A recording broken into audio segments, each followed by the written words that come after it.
Indian രാഷ്ട്രീയത്തിന്റെ അണിയറകളിൽ വൻ ചലനങ്ങൾ സൃഷ്ടിച്ചുകൊണ്ട് അതീവ ഗുരുതരവും ഞെട്ടിക്കുന്നതുമായ ഒരു പ്രവചനം കഴിഞ്ഞ ദിവസം ലോക്സഭ പ്രതിപക്ഷ നേതാവ് രാഹുൽ ഗാന്ധി നടത്തി.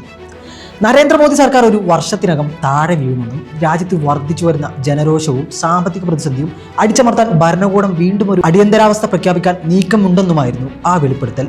ഡൽഹിയിലെ ഇന്ദിരാഭവനിൽ ആദിവാസി കോൺഗ്രസ് സംഘടിപ്പിച്ച നാഷണൽ ആദിവാസി പ്രൊഫഷണൽ കോൺക്ലേവ് എന്ന അതീവ രഹസ്യ സ്വഭാവമുള്ള അടച്ചിട്ട മുറിയിൽ നടന്ന സംഗമത്തിലാണ് രാഹുൽ ഈ രാഷ്ട്രീയ ബോംബ് പൊട്ടിച്ചത്. ഈ പ്രസംഗത്തിന്റെ ദൃശ്യങ്ങൾ പുറത്തു വന്നതോടെ അത് വലിയൊരു രാഷ്ട്രീയ സംവാദത്തിന് തിരികൊടുത്തിരിക്കുകയാണ്. കേവലം പ്രവചനങ്ങൾക്കപ്പുറം നിലവിലെ ഭരണ സംവിധാനത്തിന്റെ ആന്തരിക ഘടന പൂർണ്ണമായും തകർച്ചയിലാണെന്നും ഉന്നത സർക്കാർ സംവിധാനങ്ങളിൽ നിന്നും തനിക്ക് രഹസ്യ വിവരങ്ങൾ നേരിട്ട് ലഭിക്കുന്നുണ്ടെന്നുള്ള രാഹുൽ ഗാന്ധിയുടെ അവകാശവാദമാണ് ഏറെ ഞെട്ടിപ്പിക്കുന്നത്. ഭരണകൂടത്തിന്റെ ഏറ്റവും ഉന്നത തലങ്ങളിൽ നിൽക്കുന്ന ഇൻസൈഡർമാർ തനിക്ക് വിവരങ്ങൾ ചോർത്തി നൽകുന്നുണ്ടെന്ന വെളിപ്പെടുത്തൽ പ്രധാനമന്ത്രിയുടെ ഓഫീസിനെയും കേന്ദ്ര ആഭ്യന്തര മന്ത്രാലയത്തെയും ഒരുപോലെ പ്രതിരോധത്തിലാക്കുന്നതാണ്. ആരാണ് ഈ വിവരങ്ങൾ പ്രതിപക്ഷ നേതാവിന് ചോർത്തുന്നതെന്ന ചോദ്യം ഭരണപക്ഷത്തെ അസ്വസ്ഥമാക്കുമെന്ന് ഉറപ്പാണ്. എന്റെ കൃത്യമായ വ്യക്തിപരമായ വിലയിരുത്തലിൽ ഒരു വർഷത്തിനകം നരേന്ദ്രമോദി ഈ രാജ്യത്തിന് പ്രധാനമന്ത്രി കസേരയിൽ ഉണ്ടാകില്ല. രാഹുൽ ഗാന്ധി കോൺഗ്രസ് സംഗമത്തിൽ അസന്ദിഗ്ധമായി പ്രഖ്യാപിച്ചത് ഇങ്ങനെയായിരുന്നു: മുൻകാലങ്ങളിൽ മോദി പൂർണ്ണമായും തന്റെ കൽപ്പനകൾക്ക് കീഴിൽ നിർത്തിയിരുന്ന ഭരണ സംവിധാനങ്ങൾ ഇപ്പോൾ ആന്തരികമായി തകരുകയും വിലയുകയും ചെയ്തിരിക്കുകയാണെന്നാണ് ഇതിന് പ്രധാനമായ കാരണമായി അദ്ദേഹം ചൂണ്ടിക്കാട്ടുന്നത്.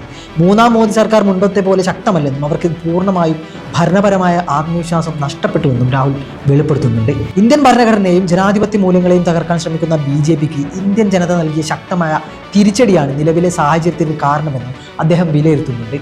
ഭരണകൂടത്തിന്റെ കടുത്ത നിയന്ത്രണത്തിലായിരുന്ന ഉദ്യോഗസ്ഥ വൃന്ദവും വിവിധ അന്വേഷണ ഏജൻസികളും ഇപ്പോൾ പ്രതിപക്ഷവുമായി രഹസ്യമായി കൈകോർക്കുന്നുണ്ടെന്ന സൂചനയാണ് രാഹുൽ നൽകുന്നത്. മോദിയുടെ സർവാധിപതിയായുള്ള രാഷ്ട്രീയ പ്രതാപം അവസാന ഘട്ടത്തിലാണെന്നും അദ്ദേഹത്തിന് കീഴിലുള്ള ഭരണ സംവിധാനങ്ങളുടെ കടിഞ്ഞാൺ കൈവിട്ടുപോയെന്നും കോൺഗ്രസ് നേതാവ് വാദിക്കുന്നുണ്ട്. രാഹുൽ ഗാന്ധിയുടെ പ്രസംഗത്തിലെ ഏറ്റവും ശ്രദ്ധേയവും ഭരണകൂടത്തെ ആശങ്കപ്പെടുത്തുന്നതുമായ ഭാഗം ഇൻസ്റ്റിറ്റ്യൂഷണൽ റിബോട്ട് എന്ന അദ്ദേഹത്തിന്റെ പരാമർശമാണ്. അഥവാ ഭരണ സംവിധാനങ്ങൾക്ക് അകത്തു നിന്നുള്ള കലാപത്തെക്കുറിച്ചുള്ള പരാമർശമായിരുന്നത്. ഇന്ത്യയിലെ പരമോന്നത ജനാധിപത്യ സ്ഥാപനങ്ങൾ ഭരണകൂടത്തിനെതിരെ തിരിയുകയാണെന്നും അകത്തുനിന്ന് തന്നെ ഒരു കലാപം പൊട്ടിപ്പുറപ്പെടുന്നുവെന്നാണ് രാഹുൽ പ്രവചിക്കുന്നത്. ഉദ്യോഗസ്ഥർക്ക് മേലുള്ള കേന്ദ്ര സർക്കാരിന്റെ കരിനിഴൽ നീങ്ങുകയാണെന്നും അദ്ദേഹം അവകാശപ്പെടുന്നു. അതിലേറെ കൗതുകമുണർത്തുന്ന കാര്യം മുഖ്യ തെരഞ്ഞെടുപ്പ് കമ്മീഷണർ ജ്ഞാനേഷ് കുമാറിനെ കുറിച്ചുള്ള രാഹുലിന്റെ വെളിപ്പെടുത്തലാണ്. നിങ്ങൾ വിചാരിക്കുന്നത് രാജ്യത്തെ തെരഞ്ഞെടുപ്പ് കമ്മീഷൻ ഇപ്പോഴും പൂർണ്ണമായും സർക്കാരിന്റെ നിയന്ത്രണത്തിലാകുമെന്നാണ്. എന്നാൽ അത് 3 വർഷം മുമ്പത്തെ കഥയാണ്. ഇപ്പോൾ സ്ഥിതി മാറി. ചീഫ് ഇലക്ഷൻ കമ്മീഷണർ പോലും എനിക്ക് സന്ദേശങ്ങൾ അയക്കുന്നുണ്ട്. രാജ്യത്തെ രഹസ്യാന്വേഷണ ഏജൻസികളുടെ തലവന്മാരും നീതിന്യായ വ്യവസ്ഥയിലെ ഉന്നതരായ ജഡ്ജിമാരും ഭരണകൂടത്തിന്റെ പ്രവർത്തനങ്ങളിൽ കടുത്ത അസംതൃപ്തരാണ്. അവർ ഭരണകൂടത്തിനെതിരെ ആഭ്യന്തരമായി കലാപം കൂട്ടുകയാണ്. അതിപ്രധാനമായ വിവരങ്ങളാണ് അവിടെ നിന്ന് ഞങ്ങൾക്ക് ലഭിച്ചുകൊണ്ടിരിക്കുന്നത്, രാഹുൽ വെളിപ്പെടുത്തി. പൊതുജനങ്ങളുടെ ഭാഗത്തു നിന്നുള്ള കടുത്ത സമ്മർദ്ദവും പ്രതിഷേധവും ഉദ്യോഗസ്ഥർ മുൻകൂട്ടി കാണുന്നുണ്ട്.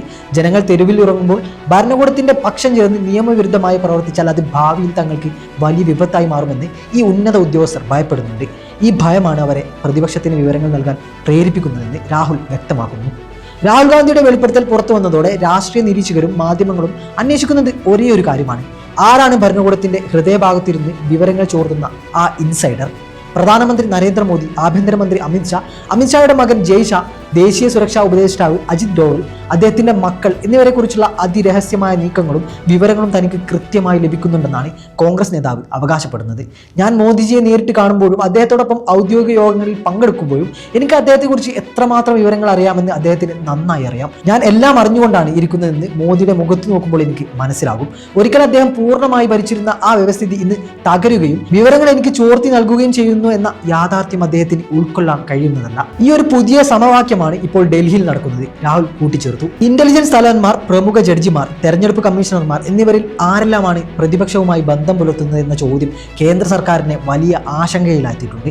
ഇത് വെറും ഒരു രാഷ്ട്രീയ അവകാശവാദമല്ലെന്നും ഭരണകൂടത്തിന്റെ സുപ്രധാന രേഖകളും തീരുമാനങ്ങളും പ്രതിപക്ഷ നേതാവിന്റെ മേശപ്പുറത്ത് കൃത്യമായി എത്തുന്നെന്നുമുള്ള സൂചനയാണ് ഇതിലൂടെ ലഭിക്കുന്നത്.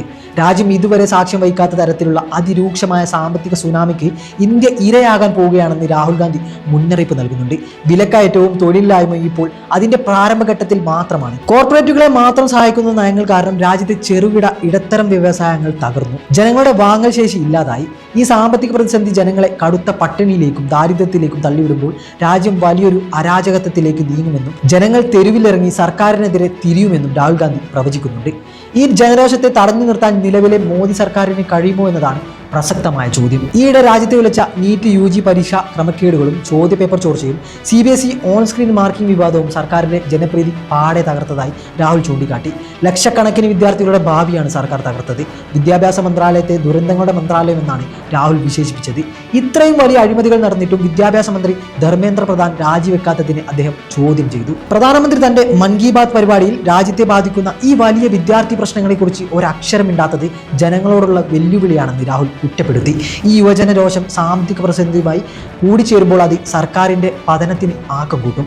യുവാക്കൾ തെരുവിലിറങ്ങുന്നത് ഭരണകൂടത്തിന്റെ നാശത്തിന് വഴിവെക്കും. ജനങ്ങളുടെ ഭാഗത്തു നിന്നുള്ള കടുത്ത പ്രതിഷേധങ്ങളെയും സാമ്പത്തിക തകർച്ചയിൽ നിന്നുള്ള ജനരോഷത്തെയും അടിച്ചമർത്താൻ മോദി സർക്കാർ ജനാധിപത്യ വിരുദ്ധമായ മാർഗങ്ങൾ തേടുമെന്ന് രാഹുൽ മുന്നറിയിപ്പ് നൽകുന്നു. പൊതുജനങ്ങളിൽ നിന്നുള്ള സമ്മർദ്ദം സഹിക്കാൻ കഴിയാതെ വരുമ്പോൾ അതിനെ അടിച്ചമർത്താൻ അവർ രാജ്യത്ത് അടിയന്തരാവസ്ഥയ്ക്ക് സമാനമായ സാഹചര്യങ്ങൾ ഏർപ്പെടുത്താൻ കടുത്ത സാധ്യതയുണ്ട്. എന്നാൽ പഴയതുപോലെ അത്ര എളുപ്പത്തിൽ കാര്യങ്ങൾ നിയന്ത്രിക്കാൻ അവർക്ക് കഴിയില്ല. കാരണം വ്യവസ്ഥിതി അവരുടെ കൈകളിൽ നിന്നും പൂർണ്ണമായും വഴുതി പോയിരിക്കുന്നു. അദ്ദേഹം മുന്നറിയിപ്പ് നൽകി. ഭരണഘടനാ സ്ഥാപനങ്ങളെ ദുരുപയോഗം ചെയ്ത് ജനകീയ പ്രക്ഷോഭങ്ങളെ നേരിടാനാണ് സർക്കാർ ശ്രമിക്കുന്നതെങ്കിൽ അത് രാജ്യത്ത് വലിയൊരു ആഭ്യന്തര കലാപത്തിന് സമാനമായ അന്തരീക്ഷം സൃഷ്ടിക്കുമെന്നാണ് കോൺഗ്രസ് മുന്നറിയിപ്പ് നൽകുന്നത്. ഫാസിസ്റ്റ് രീതികളിലൂടെ ജനങ്ങളെ അടിച്ചമർത്താൻ നോക്കിയാൽ അത് തിരിച്ചടിക്കുമെന്ന് രാഹുൽ ഓർമ്മിപ്പിച്ചു. രാഹുൽ ഗാന്ധിയുടെ വെളിപ്പെടുത്തലുകൾക്കെതിരെ രൂക്ഷമായ ഭാഷയിലാണ് BJP പ്രതികരിച്ചത്. രാഹുൽ ഗാന്ധി രാജ്യത്ത് ഭീതി പരത്താനും അടിസ്ഥാനരഹിതമായ ഗൂഢാലോചനാ സിദ്ധാന്തങ്ങൾ പ്രചരിപ്പിക്കാനുമാണ് ശ്രമിക്കുന്നതെന്ന് BJP കുറ്റപ്പെടുത്തി. കോൺഗ്രസിന്റെ ഇടുങ്ങിയ രാഷ്ട്രീയ താല്പര്യങ്ങളാണ് ഇതിന് പിന്നിലെന്നും BJP ആരോപിക്കുന്നു.